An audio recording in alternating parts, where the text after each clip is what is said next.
I really need to get better at Street Fighter. I'm gonna take a look at all of these top players and do exactly what they do.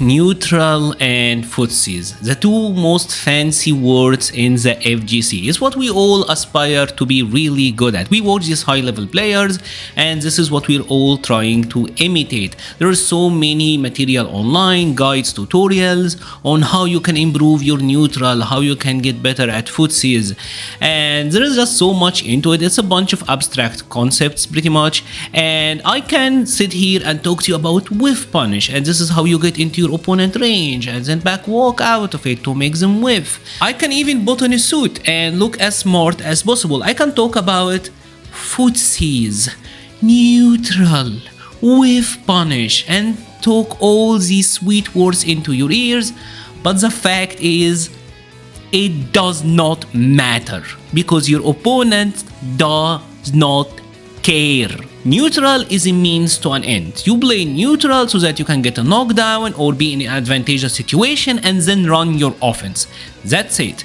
And if you're trying to play that mid-range and whiff punish, walk in and out, your opponent does not care. You're trying to do advanced calculus in your brain while your opponent is just a toddler. So the first thing that you need to do to actually improve at your neutral is to know how to deal with neutral skips. I mean techniques or ways that the opponents will do to try to push their advantage and get that sweet knockdown and plus frames. One of the most common ones is simply jumps. You're usually not fighting Daigo, Omihara and Punk every match. 99% of the other players will try to jump, and we need your anti-airs to be on point. And by on point I mean they need to be a twitch reaction, something that you're not even thinking about, just pure muscle memory, no mental stack required on your part, pure reaction. That is essential because I know some players will have amazing anti-airs if they are not paying any attention to what's going on the ground. They are simply trying to react to the jump and then the anti-air, and that's fine, but that will lose you games. I'm talking about having your anti-airs being practiced, that you just anti-air by feel, right? You keep drilling it into your muscle memory, you keep going into these training mode drills, anti-air, anti-air, anti-air, until you're not thinking about it. Let me think. Don't think. Feel. And obviously it's not the only neutral skip option in the game. There is also a bunch of other neutral skips, a lot of character specific ones like Kami's spin knuckle, Ken's dragon lash. You need to know how you can lock down these moves on reaction. Once you see him, you lock them down, you push your advantage, and now it's your turn to run your offense. If you can reliably with a decent success rate shut down your opponent's approach with that, and then once you got the knockdown you push in your offense, you will win against 80-85% of the players.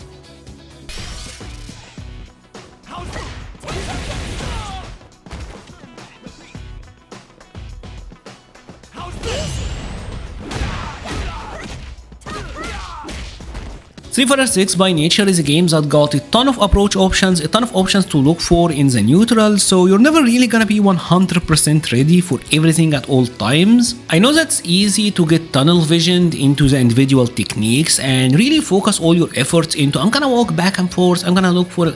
I know that it's easy to fall into that, but in reality when it comes to Street Fighter, the players with the best neutral are the one who knows when to switch on and off between the different modes of play. When to play passive and when to play aggressive. Let's say for example we got the lovely Chunner over there, right? Chun-Li is gonna be our model character for this video, and let's start first with the aggressive play, right? And one part of playing aggressive is simply bait. If I throw a fireball, I am throwing the fireball. That is an aggressive action, and I'm doing it because I'm trying to bait a reaction out of my opponent. It's simply he gonna block, or they gonna try to jump, Are they gonna try to perfect parry? Are they gonna try to walk backwards?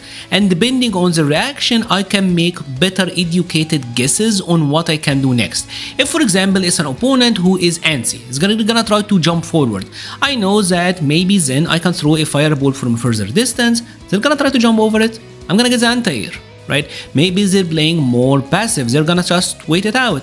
Then I know that I can fireball and then drive rush and try to push my advantage from there. Maybe they are just someone who is gonna try to perfect parry them and not move.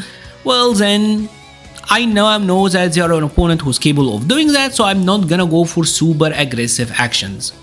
And this clip you're just seeing perfectly displayed everything I was talking about. I baited that Ken every single time. First time I threw a fireball, he didn't do anything, so the next time I did a drive rush. Now he started throwing fireballs of his own because he wasn't willing to let me occupy that space, which entailed me to then punish him with a Hazanshu because I forced him to start throwing fireballs preemptively to stop my fireball drive rush. So recently I've been trying really hard to make my videos better, and your guys' feedback have been absolutely incredible. You even convinced Cami over there to actually grace us in these videos.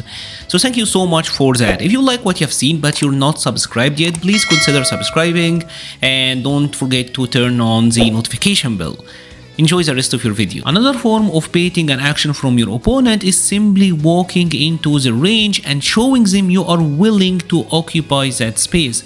If you do that, then you may walk back out of it and predict the whiff punish, as you see most of the top players do. Maybe you predict their next move, make a poke of your own and beat them to the punch, get the counter hit and get the knockdown. Maybe even you predict right on a perfect parry and you would be insanely sick. But yeah, that's pretty much how the top players play. You have to get into the range, you have to be willing to show them I'm gonna occupy that space for any of that to work. And obviously aggressive play is not just about excessively baiting your opponent into action, it's also sometimes just simply about trying to overwhelm them. In this game there are so many different approach options. We're talking about drive rush, fireball drive rush, regular dashes, jumps, character specific options.